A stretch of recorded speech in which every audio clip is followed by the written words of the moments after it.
దేవుని యొక్క మహాకృప ద్వారాగా గతించిన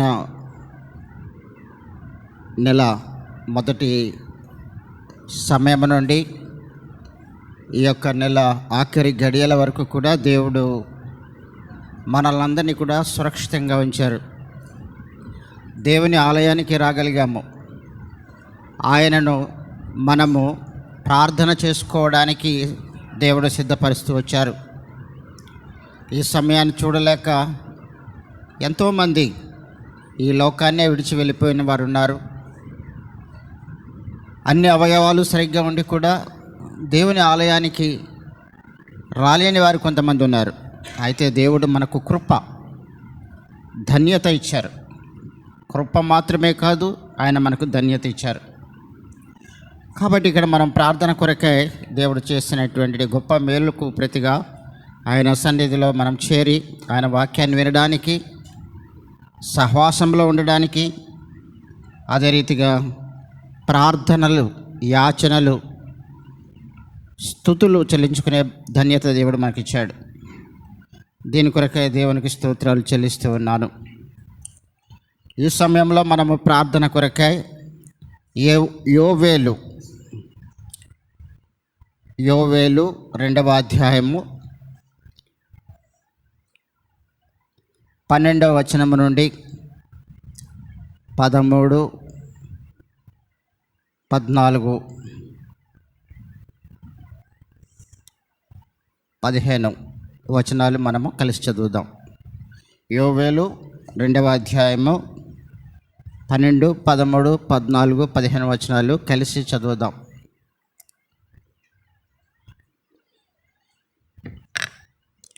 ఇప్పుడైనను మీరు ఉపవాసం ఉండి కన్నీరు విడుచుచు దుఃఖించుచు మనఃపూర్వకముగా తిరిగి నా ఎద్దుకు రండి. ఇదే యెహోవా వాక్కు.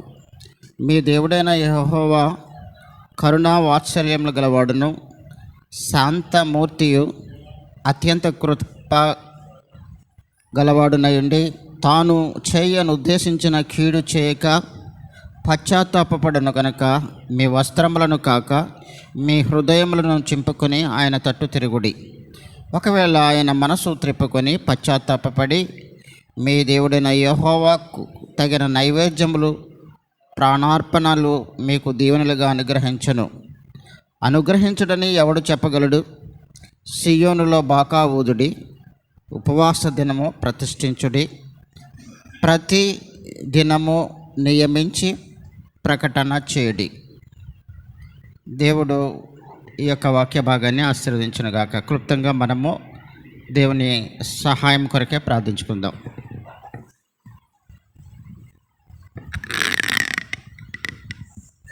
స్తోత్రము తండ్రి, వందనాలు ప్రభువా. అల్పుడను ఎన్నికలేని వాడను తండ్రి, అప్పుడే కనిపించి మరుక్షణంలో మాయమైపోయే మేఘాలను పోలి ఉన్నటువంటి నా యొక్క జీవితంలో, అప్పుడే వర్షానికి వచ్చినటువంటి ప్రభువా, నీటి మీద బుడగ వంటి జీవితాన్ని పోలినటువంటి నా జీవితంలో, నరకానికి నేరుగా వెళ్ళిపోతున్నటువంటి నా యొక్క ఆత్మ విషయంలో మీరు నన్ను ఉద్ధరించి ప్రభువా కాపాడి సజీవ లెక్కలో ఉంచి తండ్రి ఎంతో గొప్ప రక్షణతో మీరు నన్ను అలంకరించి ప్రభువా ఈ రీతిగా పరిశుద్ధ బిడ్డల యొక్క సహవాసంలో కూడా నన్ను నిలిపి జీవం గల మీ ఆలయంలో తండ్రి గతించిన తండ్రి 9 నెలలు ప్రభువా ఆఖరి గడియలలో కూడా నాకు మీరు చేసిన మేలును బట్టి వందనాలు. ఈ సమయంలో తండ్రి మీ ప్రశస్తమైన రక్తాన్ని చిందించి మీరు సంపాదించుకున్న పరిశుద్ధ బిడ్డల మధ్యలో చేరి మీ వాక్యాన్ని నేను ధ్యానిస్తూ ఉండగా ప్రభా మీరే నాకు సహాయం చేయండి. ప్రభా మీ యొక్క పరమ జ్ఞానమును దయచేయండి తండ్రి. ప్రభా జ్ఞాపక శక్తిని దయచేయండి, జ్ఞానము దయచేయండి. ముఖ్యంగా ప్రభా ఈ మండలం అంతా మీ ఆధీనంలో ఉంచుకోనండి. ప్రభువా జీవము గల మీ వాక్యాన్ని తండ్రి ప్రభువా పరిశుద్ధ గ్రంథంలో ఉన్నటువంటి వాక్యాన్ని ప్రభువా మేము గమనించడానికి, ధ్యానించడానికి సహాయం చేయండి. వాక్యానుసారముగా మేమందరం కూడా విరిగి నలిగిన హృదయంతో తండ్రి మీ దగ్గరకు చేరి ప్రభువా ప్రార్థన చేసి తండ్రి అనేకమైన తండ్రి మేలులు ప్రభా పర సంబంధమైన మేలులతో పాటు ఈ లోక సంబంధమైన ప్రతి అవసరాలను మీ నుండి మేము పొందడానికి, మా సంఘం పొందడానికి, మా బంధువులు, మా కుటుంబీకులు, తండ్రి క్రైస్తవ బిడ్డలందరూ పొందడానికి మీరు మాత్రమే సహాయం చేసి నడిపించమని ఈ ప్రార్థన మా ప్రభువును ప్రియరక్షకునైన యేసుక్రీస్తు వారి నామంలో మిక్కిలి వినయముతో ప్రార్థించి వేడుకుంటున్నాం తండ్రి. ఆమేన్.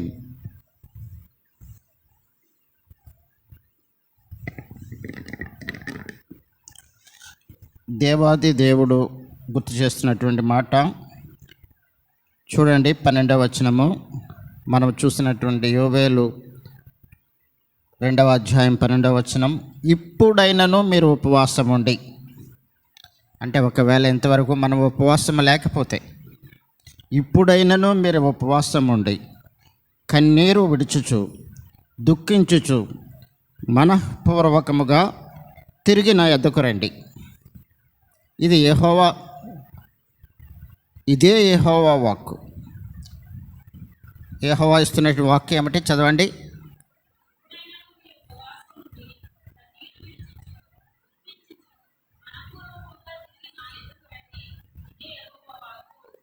కాబట్టి ఆ విధంగా మనము ఆయన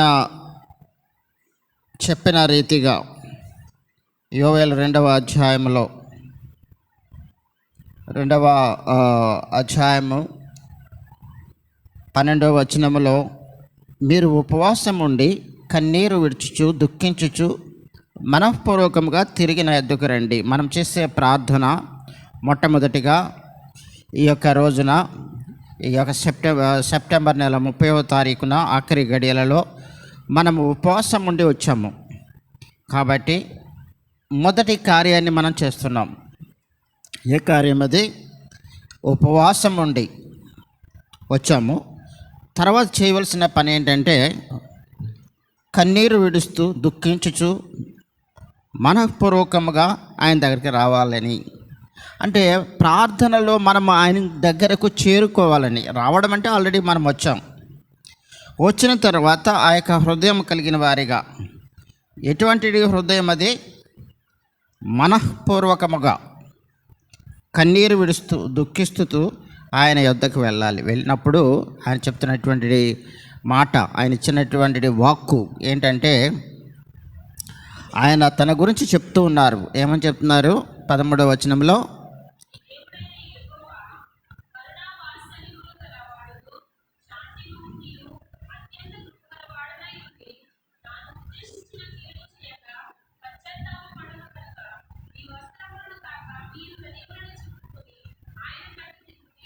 కాబట్టి ఇక్కడ 2వ భాగంలో మనం చూసినప్పుడు 13వ వచనంలో చూసినప్పుడు దేవుని యొక్క గొప్పతనాన్ని, ఆయన కరుణా వాత్సల్యాలను గుర్తు చేస్తూ ఉన్నాడు. మీ దేవుడైన యెహోవా కరుణా వాత్సల్యములు గలవాడు. ఆయన కరుణా వాత్సల్యము మన మీద ఉంది కనుకనే మనము దేవుని యొక్క కోపాగ్ని నుండి మనము తప్పించబడుతూ ఉన్నాము, కాపాడబడుతూ ఉన్నాము. అదేవిధంగా దేవుని బిడ్డల యొక్క సహవాసంలో మనము సంచరించగలుగుతూ ఉన్నాము. ఇవన్నీ కూడా దేవుడు మన పట్ల చేస్తున్నటువంటి గొప్ప మేలులు. చూసినట్లయితే ఎంతో భయంకరమైనటువంటి పరిస్థితులలో ప్రపంచము ప్రయాణం చేస్తూ ఉంది. ఎప్పుడు ఏ క్షణంలో ఏమవుతుందో ఎవరికీ తెలియనటువంటి పరిస్థితులలో ప్రపంచ దేశాలు ప్రయాణం చేస్తూ ఉన్నాయి. దాంట్లో మన దేశము కూడా మినహాయింపు లేకుండా ఉంది. రకరకాల వ్యాధులు, రకరకాల యాక్సిడెంట్లు, రకరకాల ప్రమాదాలు, కాబట్టి రకరకాల యుద్ధాల్లో కూడా చాలా టెక్నాలజీ పెరిగిపోయింది. మనం ఇప్పుడు భూమి మీద వెళ్ళి యుద్ధం చేయవలసినటువంటి అవసరం లేదు. కొన్ని వేల కిలోమీటర్ల నుండే టార్గెట్ చేస్తున్నారు. పలానా ప్లేస్లో వెళ్ళి వాళ్ళు దాన్ని అణుబాంబులు పంపించాలంటే పంపించగలిగినటువంటి సామర్థ్యం దేశాలకు సంపాదించుకున్నారు. కాబట్టి టెక్నాలజీ పెరిగిపోయింది. ప్రజలలో దేవుని యొక్క భక్తి తగ్గిపోయింది, భయము తగ్గిపోయింది. ఆయన చెప్తున్నాడు, తాను చేయను ఉద్దేశించిన కీడు చేయక పశ్చాత్తాపపడను గనుక మీ వస్త్రములు కాక మీ హృదయములను చింపుకుని ఆయనకు తట్టు తిరుగుడి. ఏమని చెప్తున్నాడు ఆయన? చదవండి. తాను చేయను ఉద్దేశించిన కీడు చేయక పశ్చాత్తాపపడను గనుక మీ వస్త్రములు కాక మీ హృదయములను చింపుకొని ఆయన తట్టు తిరుగుడి. ఆయన తట్టు తిరగాలంటే ఆయన మరి ఏమంటున్నాడు? ఆయన మీ హృదయాలను చింపుకోమని చెప్తున్నాడు. ఆయన అంటే అంతగా మనము విరిగి నలిగిన హృదయముతో ఆయన చెంతకు చేరమని మరొక చోట చెప్తున్నాడు. అలా చేరినప్పుడు మీ దేవుడైన యెహోవా కరుణ వాత్సల్యములు గలవాడు, శాంతమూర్తి, అత్యంత కృప కలిగిన వాడై ఉండి తాను చేయనుద్దేశించిన కీడు చేయక పశ్చాత్తాపపడును. కాబట్టి మీ హృదయాలను ఆయన తట్టు తిప్పుకొనండి. తర్వాత చదవండి 14వ వచనం.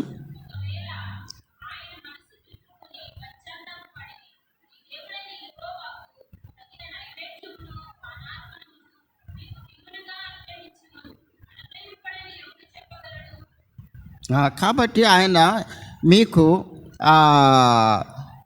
అనుగ్రహము, దీవెన అనేటువంటి అనుగ్రహము ఎందుకని ఆయన ఇవ్వడని ఎవరు చెప్పగలరు అని చెప్పి ఆయన ప్రశ్న కూడా వేస్తూ ఉన్నాడు. కాబట్టి మనం ఏం చేయాలి? 15వ వచనంలో, సీయోనులో బాకా ఊదుడి, ఉపవాస దినము ప్రతిష్ఠించుడి,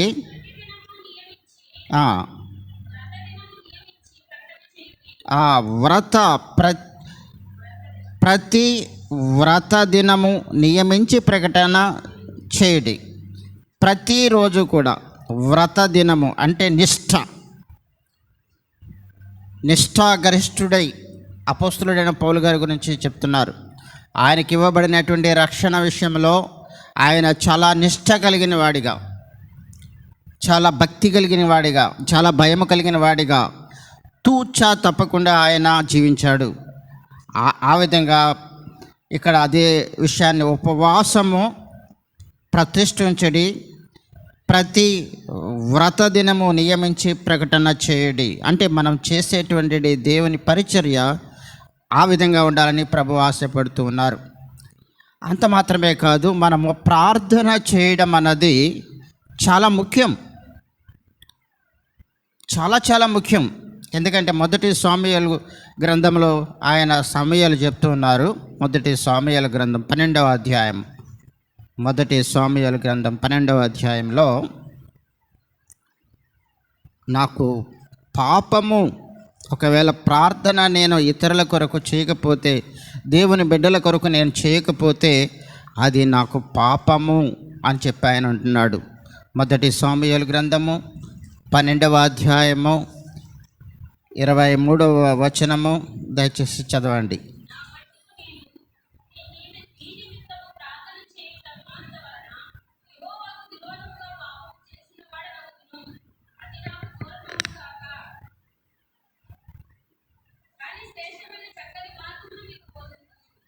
ఇక్కడ మనం చూసినప్పుడు, నా మట్టుకు నేను మీ నిమిత్తము ప్రార్థన చేయటం మానుట వలన యెహోవాకు విరోధముగా పాపము చేసిన వాడు నగుదును. కాబట్టి ఇక్కడ సమూయేలు విషయమై ఇక్కడ మరి దేవుడు అతనికి చెప్పినటువంటి విషయాలను ఇక్కడ వారికి తెలియజేస్తూ ఉన్నాడు.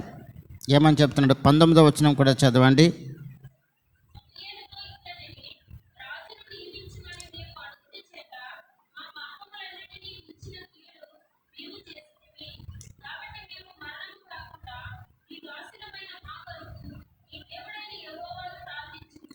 కాబట్టి మీ దాసులమైన మా కొరకు నీ దేవుడైన యెహోవాకు ప్రార్థించుము అని చెప్పి ఇక్కడ ఇశ్రాయేలు ప్రజలు సమూయేలు దగ్గర విన్నవించుకున్నప్పుడు ఆయన చెప్తున్నటువంటి మాట, నా మట్టుకు నేను మీ నిమిత్తము ప్రార్థన చేయుట మానుట వలన యెహోవాకు విరోధముగా పాపము చేసిన వాడు నగుదును. కాబట్టి మనం కూడా ఈ రోజున దేవుని యొక్క బిడ్డల కొరకు, దేవుని యొక్క పరిచర్య కొరకు, కష్టాలలో, ఇబ్బందులలో, మరి వేదనలలో ఉన్నటువంటి వారి కొరకు, అదేవిధంగా పాపంలో పడి నశించిపోతున్నటువంటి వారి కొరకు మన యొక్క పని ప్రార్థన చేయాలనే దేవుడు మనల్ని కూడా సజీవుల లెక్కలో ఉంచి ఉన్నాడు.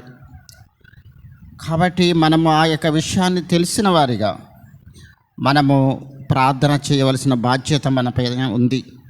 కాబట్టి ఒకవేళ మనము నేను మీ నిమిత్తము ప్రార్థన చేయటం మానుట వలన యెహోవాకు విరోధముగా పాపము చేసిన వాడు నగుదునని చెప్తున్నాడు. చూసారా, మనం అనుకోవచ్చు ఒకవేళ ప్రార్థన చేయకపోతే ఏముందలే, సంఘంలో వాళ్ళు చేస్తారులే వీళ్ళు చేస్తారులే అని మనము వాయిదా వేసుకోకూడదు. తప్పనిసరిగా మనం ప్రార్థన చేయాలి. మన యొక్క శరీరము మనకు సహకరిస్తున్నంత వరకు కూడా మనము ప్రార్థనలోనే గడపాలి. ఒకవేళ ప్రార్థన చేయకపోతే అది ఏమంటున్నాడు ఆయన, పాపము. అదే రీతిగా మనం చూసినట్లయితే ఆయనకు మొర్ర పెట్టినట్లయితే తప్పనిసరిగా ఆయన మొర ఆలకిస్తాడు. ఆయన వాగ్దానం చేస్తున్నాడు. కీర్తనలు 4వ అధ్యాయంలో చూసినట్లయితే, కీర్తనలు 4వ అధ్యాయము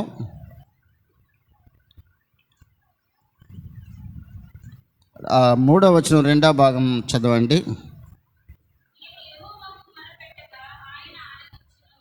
నేను యెహోవాకు మొర్రపెట్టగా ఆయన ఆలకించును.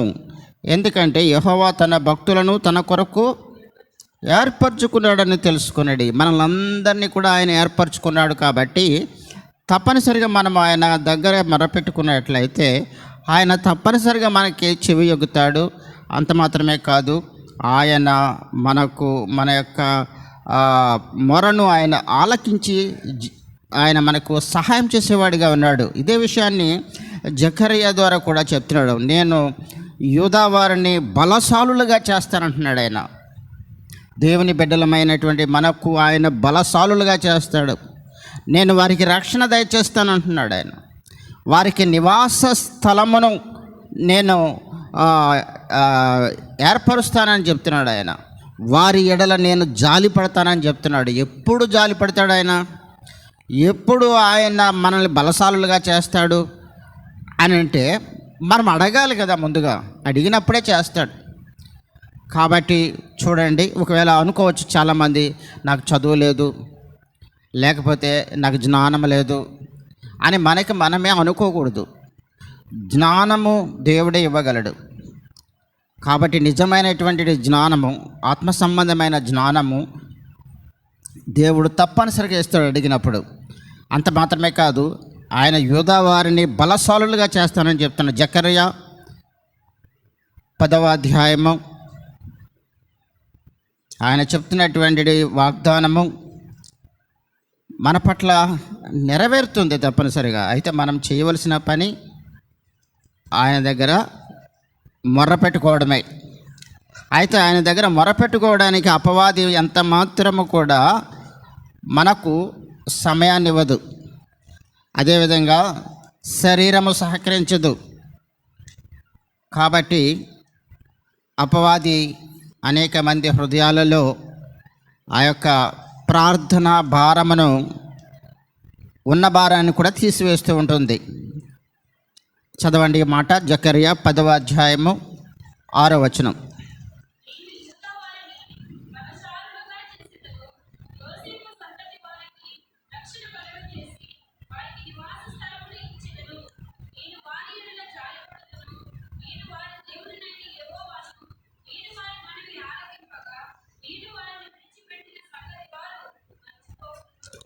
కాబట్టి దేవుడు వాగ్దానం చేశాడు, యూదా వారిని నేను బలశాలులుగా చేస్తానంటున్నాడు, రక్షణ కలుగజేస్తానని చెప్తున్నాడు, వారికి నివాస స్థలం ఇస్తానని చెప్తున్నాడు. అంత మాత్రమే కాదు, వారి ఎడల నేను జాలి పడతానని చెప్తున్నాడు. ఇవన్నీ కూడా ఎలా ఇస్తాడు? అడగాలి కదా, మనం అడిగితే కదా ఇస్తారు. అడిగి మనం పొందేంత వరకు కూడా అడుగుతూనే ఉండాలి, దేవుని వేడుకుంటూనే ఉండాలి. అదేవిధంగా ఆయన చెప్తాడు, నేను వారి మనవిని ఆలకింపగా నేను వారిని విడిచిపెట్టిన సంగతి వారు మరచిపోదురు. కాబట్టి కొన్ని సందర్భాలలో ఒకవేళ ఆలస్యం చేయొచ్చు. కొన్ని సందర్భాలలో మనకు అనేక రకమైనటువంటి కష్టాలు, ఇబ్బందులు కలుగుతూ ఉండొచ్చు. కొన్ని సందర్భాలలో మన శరీరములో ఉన్నటువంటి అనారోగ్యం కారణంగా మనం ఎంతగానో విసుగు చెందుతూ ఉండొచ్చు. అయినప్పటికీ కూడా నేను వారి మనవి ఆలకింపగా నేను వారిని విడిచిపెట్టినటువంటి సంగతి వారు మరచిపోదురు. కాబట్టి ఆ కష్టాన్ని మర్చిపోతాం మనం. ఎందుకంటే ఆయన మన మాట, ఆయన మన మీద జాలిపడేవాడుగా ఉన్నాడు కనుక అంత మాత్రమే కాదు, ఆయన చెప్తున్నాడు, ఇది కీర్తనలు 91లో కూడా మనం చూసినట్లయితే, నాకు మొర్ర పెట్టగా శ్రమలలో నేను వాళ్ళకి తోడుగా ఉంటానని చెప్తున్నాడు. ఆయన వాగ్దానం ఇచ్చే వాగ్దానం చూడండి. అంటే ప్రార్థనకు మనం వచ్చాము అంటే, ప్రార్థనకు వచ్చిన తర్వాత మనము లేఖనాలని చూడాలి, అదే రీతిగా భారంతో ప్రార్థన చేయాలి. లేఖనాలు చూడండి, కీర్తనలు 91వ అధ్యాయము 14-15 వచనాలు కూడా చదవండి. అతడు నన్ను ప్రేమించుచున్నాడు గనుక నేను అతనిని తప్పిస్తానని చెప్తున్నాడు ఆయన.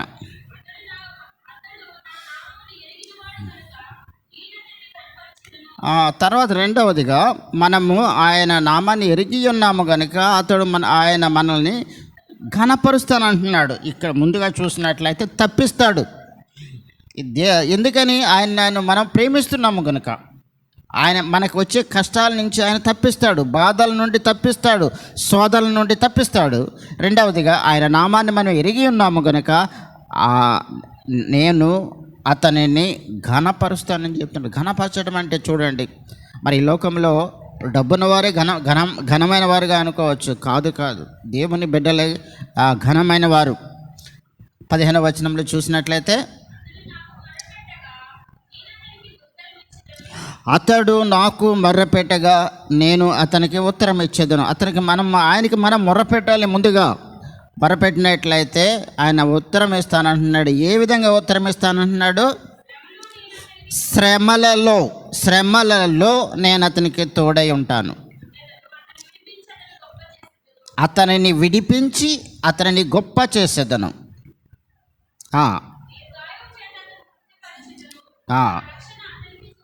దీర్ఘాయువు చేత అతనిని తృప్తిపరచెదను, నా రక్షణ అతనికి చూపించెదను. కాబట్టి మనము ఈ రోజున ఈ వయసు వరకు కూడా మనము క్షేమంగా ఉండగలిగామంటే దేవుని యొక్క కృప, దేవుని యొక్క దయ.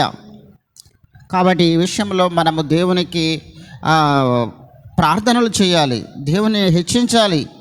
అంత మాత్రమే కాదు, యెషయా భక్తుడు కూడా చెప్తున్నాడు. ఇక్కడ యెషయా గ్రంథం 41వ అధ్యాయంలో చూసినట్లయితే, నేను మిమ్మల్ని ఎప్పుడు కూడా విడవను, నేను మిమ్మల్ని ఎప్పుడు కూడా దరిద్రులుగా ఉంచను అని ఆయన చెప్తూ ఉన్నారు. ఆయన దగ్గర చేరి మనం ఆయన దగ్గర ప్రార్థించినట్లయితే, మరి ఆయన ఇచ్చేటువంటి మరొక గొప్ప కృప ఏమిటి చూసినట్లయితే చూడండి, 41 యెషయా గ్రంథం 41 17వ వచనం.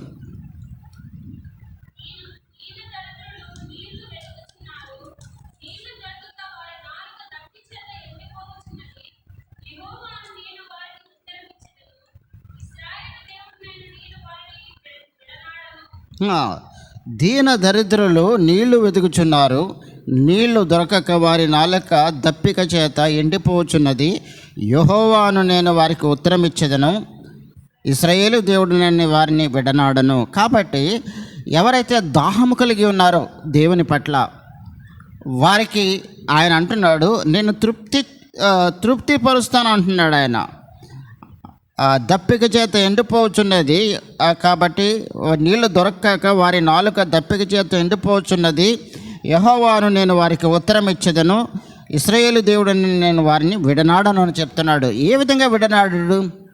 మనం ప్రార్థన చేసినప్పుడు ఆయన మనల్ని ఏ విధంగా తృప్తిపరుస్తాడు అంటే, ఆయన మన దాహాన్ని ఎలాగ తీరుస్తాడు అంటే, మనం ప్రార్థన చేసినప్పుడు ఇదే యెషయా గ్రంథంలో 44వ అధ్యాయంలో ఆయన ఇస్తున్నటువంటి వాగ్దానం చూడండి. 2వ వచనము, 3వ వచనము, 4వ వచనము.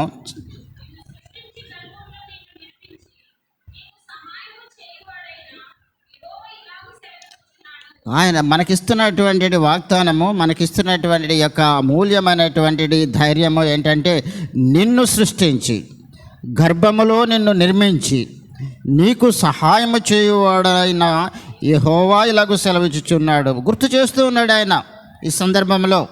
నిన్ను సృష్టించింది, గర్భములో నిన్ను నిర్మించింది, నీకు సహాయం చేస్తున్నది ఎవరు? యెహోవా దేవుడే. ఆయన సెలవిస్తున్నాడు. ఏమంటున్నాడు? ఆయన మనల్ని ఎంత హానర్ చేస్తున్నాడు చూడండి, ఎంత గౌరవం ఎంత మర్యాద ఇస్తున్నాడో చూడండి. నా సేవకుడవగు యాకోబు, నేను ఏర్పరచుకున్న యెషూరును భయపడకము. నేను దప్పిక గలవాని మీద నీళ్లను, ఎండిన భూమి మీద ప్రవాహ జలాలను కుమ్మరిస్తాను. నీ సంతతి మీద నా ఆత్మను కుమ్మరించెదను. నీకు పుట్టిన వారిని నేను ఆశీర్వదించెదను. నీటి కాలువల యొద్ద నాటబడిన. కాబట్టి ఎలా ఎదుగుతారంట? మన సంతతి, మన బిడ్డలు నీటి కాలువల యొద్ద నాటబడిన నిరవంజి చెట్టు గడ్డిలో ఎదుగునట్లుగా వారు ఎదుగుదురు. కాబట్టి మంచి నీళ్ల సదుపాయం ఉన్నటువంటి నీటి కాలువల వారన నాటబడిన, కీర్తనలో కూడా మనం ఆ మాటను చూడవచ్చు. నీటి కాలువల వారన నాటబడిన చెట్టు వలె అది వాడబారనిది, ఎప్పుడు కూడా పచ్చగా ఉండే రీతిగా ఆ దేవుడు ఆశీర్వదిస్తానని చెప్తున్నాడు. అదేవిధంగా ఇక్కడ ఆయన చెప్తున్న మాట, నేను దప్పిక గలవాని మీద నీళ్లను, ఎండిన భూమి మీద ప్రవాహ జలాలను కుమ్మరిస్తాను. నీ సంతతి మీద నా ఆత్మను కుమ్మరిస్తాను. నీకు పుట్టిన వారు నేను ఆశీర్వదిస్తాను. నీటి కాలువల యొద్ద నాటబడిన నిరవంజి గడ్డిలో ఎదుగునట్లుగా వారు ఎదుగుతారు. కాబట్టి అంత గొప్ప ధన్యత దేవుడు నేను ఇస్తాను అంటున్నాడు. అంతగా దాహాన్ని తీరుస్తాను అంటున్నాడు. అంతగా నేను ఆశీర్వదిస్తాను అంటున్నాడు. నీవు ఎప్పుడు కూడా పచ్చగా ఉంటావు, ఎదుగుతూ ఉంటారని ఆయన వాగ్దానం చేస్తూ ఉన్నాడు. అయితే మనం అడగడమే ఆలస్యం. అడిగినట్లయితే తప్పనిసరిగా దేవుడు మనకు సహాయం చేస్తాడు. ఎందుకంటే మనం చూసినట్లయితే హిజ్కియా జీవితంలో ఆయన మరి కన్నీరు కారుస్తూ ఉన్నాడు దేవుని వైపు తిరిగి. నా యొక్క ఆయుష్ నన్ను మరణానికి అప్పగించవద్దు అని చెప్పి వేడుకున్నాడు. ఆయన ఆయుష్ని దేవుడు అద్భుత రీతిగా మరి పెంచినట్లుగా మనం చూస్తున్నాం. అదేవిధంగా యోనా కూడా ప్రార్థన చేశాడు. యోనాని ఒక చోటకు వెళ్ళమంటే ఆయన దేవుని మాటను తిరస్కరించాడు. అయితే దేవుడు అతనికి దిద్దుబాటును దయచేశాడు, సమయాన్ని ఇచ్చాడు, సరి చేసుకోవడానికి సమయాన్ని ఇచ్చాడు. అదేవిధంగా మనం చూసినట్లయితే ఎజ్రా కూడా జీవితంలో ఆయన ప్రార్థన చేసినప్పుడు ఆయన అతనికి మరి కాపుదలగా ఉన్నాడని మనం చూడొచ్చు. అదేవిధంగా దానియేలుకు అనేక విషయాలను దేవుడు తెలియజేశాడు. చూడండి, దానియేలు గ్రంథము 10వ అధ్యాయము. అవన్నీ కూడా మర్మాలు ఏ విధంగా తెలుసుకోగలిగాడు అంటే దేవుడు కృప, దేవుడు అతనికి సహాయం చేస్తూ వచ్చారు. దానియేలు గ్రంథము 10వ అధ్యాయము.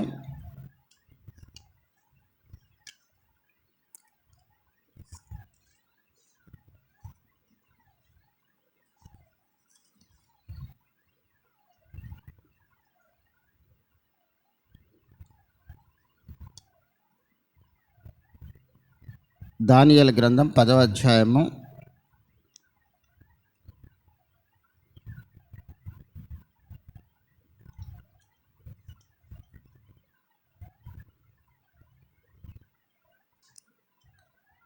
చదవండి 9వ వచనము నుండి.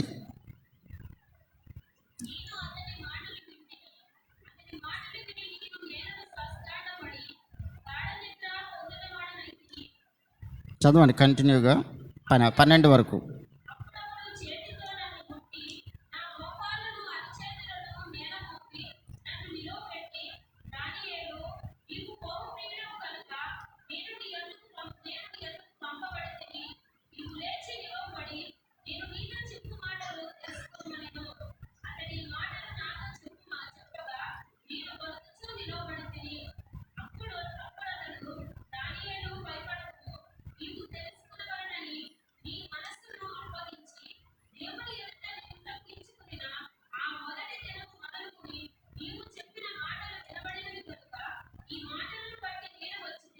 కాబట్టి ఇక్కడ మనము దేవుడే తన దూతలను మన దగ్గరికి పంపించి అది దైవ కార్యాలను ముందుగానే మరి ఇక్కడ దానియేలుకు తెలియచేయబడ్డాయి, మర్మాలు తెలియజేయబడ్డాయి, మంచి కార్యాలను, అదేవిధంగా మేలు విషయంలో ఆయనకు అనేక విషయాలు తెలియజేయబడ్డాయి. కాబట్టి ఆయన అన్నీ కూడా చెప్పగలిగేటువంటి స్థితిలోకి వెళ్ళగలిగాడు. మనం కూడా జ్ఞానము, దైవ కార్యాలు మనం తెలుసుకోవాలి, దైవ మర్మాలు మనం తెలుసుకోవాలి అంటే దేవుడే మనకు సహాయం చేయాలి. దేవుడే సహాయం చేస్తాడు కూడా. ఎందుకంటే దానియేలు ఏ విధంగా దేవుని గణపరుస్తూ వచ్చాడో ఆ రీతిగా మనం గణపరుస్తూ వెళ్ళినప్పుడు దేవుడు తప్పనిసరిగా మనకు ఆయన సహాయం చేసేవాడుగా ఉన్నాడు. ఆయన ఎప్పుడు కూడా నేను విడిచిపెట్టను అని అన్నాడు. అదేవిధంగా నీకు నేను రక్షణగా ఉంటానని చెప్తున్నాడు, నీకు నివాస స్థలంగా ఉంటానని చెప్తున్నాడు, నీ మీద నేను జాలి పడతానని చెప్తున్నాడు. ఇన్ని మాటలతో ఆయన మనల్ని పోషిస్తూ ఉన్నాడు, ఆదరిస్తూ ఉన్నాడు. అయినప్పటికీ కూడా కార్యాలను మనం తెలుసుకోకుండా ఒకవేళ విడిచిపెట్టి తిరుగుతున్నట్లయితే మరి అంతకంటే మరి విచారకరమైనటువంటి పరిస్థితి మరొకటి ఏది కూడా ఉండదు. ఎందుకు ఎస్తేరు విషయంలో కూడా చూసినట్లయితే ఆమె మరి చూడండి, ఎస్తేరు 9వ అధ్యాయము 1వ వచనం చదవండి.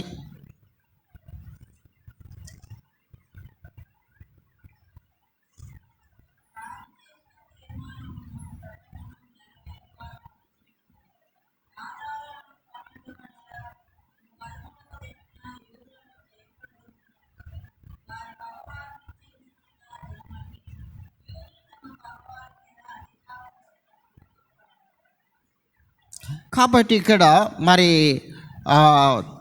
వారిపై పగ ఏర్పరచుకున్నప్పటికీ కూడా ఆ పగవారిపై కార్యాన్ని లేక ఆ యొక్క పగవారిపై ఉగ్రతను దేవుడే తీర్చుకున్నాడు. కాబట్టి దేవుడు కూడా మన యొక్క పక్షాన దేవుడే కార్యాన్ని చేస్తాడు. ఒకవేళ మనకి ఎవరైనా హాని చేయాలని ఎదురు చూసినట్లయితే, అపవాది మనల్ని మోసగించాలని చూసినట్లయితే, మనం దాని నుంచి తప్పించబడాలి అంటే దేవుడే మనకు సహాయం చేస్తాడు. అయితే మన పని ఏంటి? మనం వేడుకోవాలి. వేడుకున్నప్పుడు మాత్రమే దేవుడు మనకు సహాయం చేస్తాడు. కాబట్టి మనము చూసిన రీతిగా, యోవేలు గ్రంథంలో చూసిన రీతిగా మనము ప్రార్థనలో మనం ఆయన దగ్గర వేడుకోవాలి, ఆయనకు మొరపెట్టుకోవాలి. ఎందుకంటే ఆయన చెప్పినటువంటి మాట ఎంతో అద్భుతమైనటువంటి ఈ మాట. ప్రార్థన చేసినప్పుడు, ఉపవాసం ఉండి ప్రార్థన చేసినప్పుడు, యెషయా గ్రంథం 44వ అధ్యాయంలో ఈ మాట నాకు చాలా చాలా చాలా నాకు నా యొక్క హృదయాన్ని హత్తుకుంటున్నటువంటి మాట. ఎంత గొప్ప ఆశీర్వాదమో చూడండి. 44 యెషయా గ్రంథం మనం చూసాం ఆల్రెడీ. ఇప్పుడు యెషయా గ్రంథం 44వ అధ్యాయంలో చూసినట్లయితే 2, 3, 4 వచనాల్లో చూసినట్లయితే ఇంత గొప్ప ఆశీర్వాదము ఎవరికి ఉంది ఈ లోకంలో? దేవుని బిడ్డలకు మాత్రమే ఉంది. దాహం కలిగి ఉన్నప్పుడు ఆయన దాహాన్ని తీరుస్తున్నాడు అంటున్నాడు. ఎండిపోయిన భూమి వంటి జీవితంలో ఆయన ప్రవాహ జలాలను కుమ్మరిస్తానని చెప్తున్నాడు. నీకు పుట్టిన వారిని నేను ఆశీర్వదిస్తానని చెప్తున్నాడు ఆయన. వారు ఎలా ఉంటారని చెప్తున్నాడు? నీటి కాలువల యొద్ద నాటబడిన నిరవంజి గడ్డిలో ఎదుగుతున్నట్లుగా వారు ఎదుగుతారంటున్నారు. ఇన్ని ఆశీర్వాదాలు దేవుడు ఆయన బిడ్డలమైన మన కొరకు ఉంచి ఉన్నాడు. అయితే అది మనము ఆ నిధిని మనము త్రవ్వి తీసుకున్నట్లయితే మనము దాన్ని ఉపయోగించుకోవచ్చు. అదే త్రవ్వి తీసుకునేటువంటి ఆ యొక్క ధన్యత మరి మనకు ఆల్రెడీ దేవుడు ఇచ్చాడు. అయితే దాన్ని మనం ఉపయోగించుకోవాలి. ఉపయోగించుకున్నప్పుడు ఆయన అందుకనే చెప్తున్నాడు. ఆయన ఏం చెప్పాడు? ఆయన యోవేలు గ్రంథం 2వ అధ్యాయంలో మరొకసారి చూసి మనము ప్రార్థనలోకి వెళ్ళిపోదాం. యోవేలు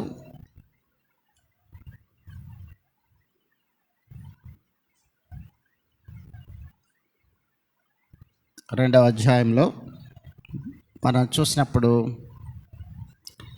మీ హృదయములను చింపుకొని ఆయన తట్టు తిరుగుడి. ఏమంటున్నాడు ఆయన?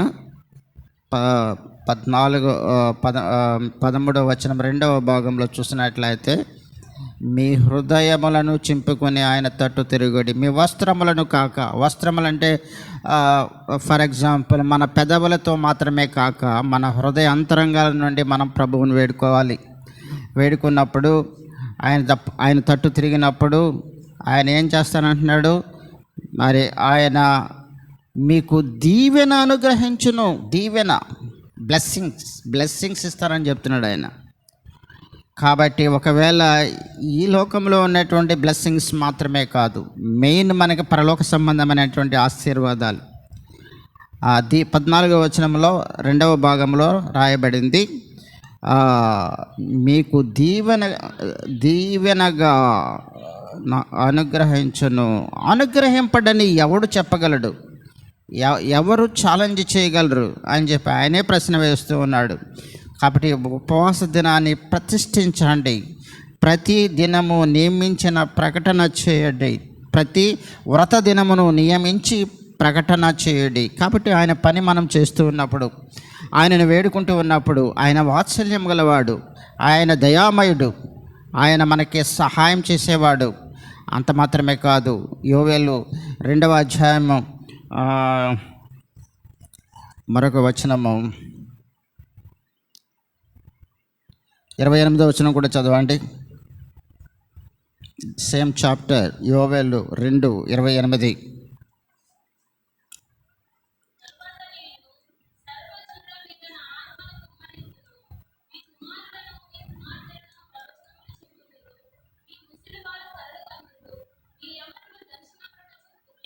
కాబట్టి దేవుణ్ణి వేడుకుంటున్నట్లయితే ఇవన్నీ కూడా వన్ బై వన్ బ్లెస్సింగ్స్ ఉన్నాయి.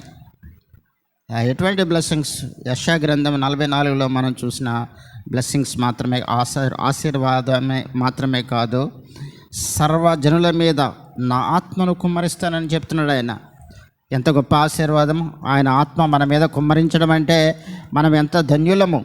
అదే రీతిగా మనం చూసినట్లయితే యెషయా గ్రంథం 8వ అధ్యాయంలో కూడా ఒక మాట చూసుకుందాం. యెషయా గ్రంథము 8వ అధ్యాయము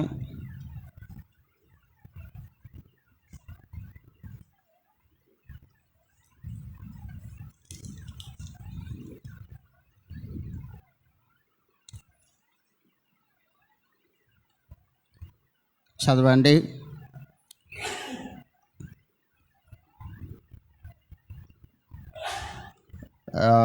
అధ్యాయము 18వ వచనం.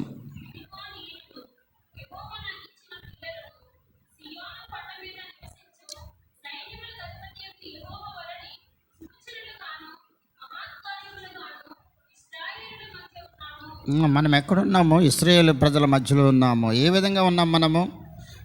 నేనును యెహోవా నాకు ఇచ్చిన పిల్లలను, సియోను కొండ మీద నివసించు సైన్యములకు అధిపతి అయినటువంటి యెహోవా వలన సూచనలుగాను మహత్కార్యములుగాను ఇశ్రాయేలు మధ్య ఉన్నాం. మనమందరం అలా ఉన్నాం. కాబట్టి చూసినట్లయితే ఎంత గొప్ప ఆశీర్వాదమో చూడండి. యెహోవా వలన సూచనగా, యెహోవా వలన మరి మహత్కార్యములుగా మనము ఇశ్రాయేలీయుల మధ్య ఉన్నాము, దేవుని బిడ్డల మధ్యలో ఉన్నాము. కాబట్టి దేవుడు నన్నును నాకు ఇచ్చిన పిల్లలను, సియోను కొండ మీద నివసించు సైన్యములకు అధిపతి యెహోవా వలన మనము సూచనలుగాను మహత్కార్యాలుగాను ఉన్నాము. కాబట్టి మనం చూస్తూ వెళ్తున్నట్లయితే ఇంకా అనేకమైన ఆశీర్వాదాలు దేవుడు మన కొరకు ఉంచి ఉన్నాడు. కాబట్టి అవన్నీ కూడా మనము తెలుసుకుంటూ ఉండాలి, తెలుసుకొని మన జీవితంలో అన్వయించుకుంటూ ఉండాలి. ఆ రీతిగానే మనం ప్రార్థనలో ఉండాలి. ప్రార్థన చేయకుండా మనం ఏమీ సాధించలేం. ప్రార్థన చేయకపోతే అది పాపము చేసిన వాడితో సమానమని చెప్తున్నాడు ఆయన సమూయేలు. కాబట్టి ఇన్ని గొప్ప అమూల్యమైనటువంటి కార్యాలు మరి దేవుడు మన కొరకు పొందుపరిచి ఉన్నాడు. మరీ ముఖ్యంగా ఉపవాస ప్రార్థన ద్వారా సాధించలేనటువంటి కార్యం ఏది కూడా ఉండదు. ఎంత జటిలమైన కార్యమైనా సరే దేవుడు తప్పనిసరిగా ఉపవాస ప్రార్థన ద్వారాగా దేవుడు మన పట్ల మరిన్ని మేలులు చాలా ఫాస్ట్గా మనకి రిప్లై దొరుకుతుంది.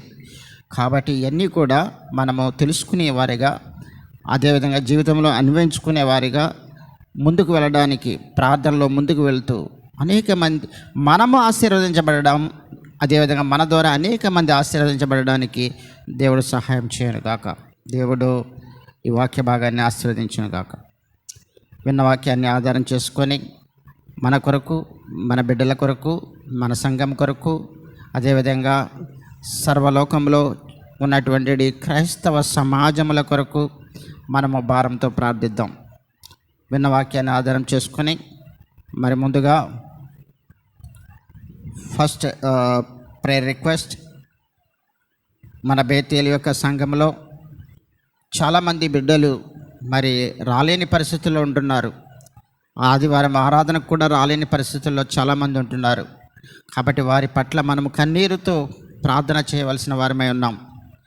అదే రీతిగా దైవ ఆశీర్వాదాలు మనము మాత్రమే కాదు, మన కుటుంబీకులు మాత్రమే కాదు, మన సంఘము అందరూ కూడా పొందాలని దేవుడు ఏ ఉద్దేశంతో అయితే బేతేలు సంఘాన్ని ఇక్కడ ఏర్పాటు చేశారో, మన యొక్క పితరుల ద్వారా వారికి ఇచ్చిన భారాన్ని ఉపయోగించుకొని మనం ఇక్కడ ఆరాధన చేయడానికి, ప్రార్థన చేయడానికి, సమాజంగా కూర్చోవడానికి, ప్రభు బల్లలో పాలు పొందడానికి, సహవాసంలో ఉండడానికి దేవుడు గొప్ప ఆశీర్వాదాన్ని ఇచ్చాడు.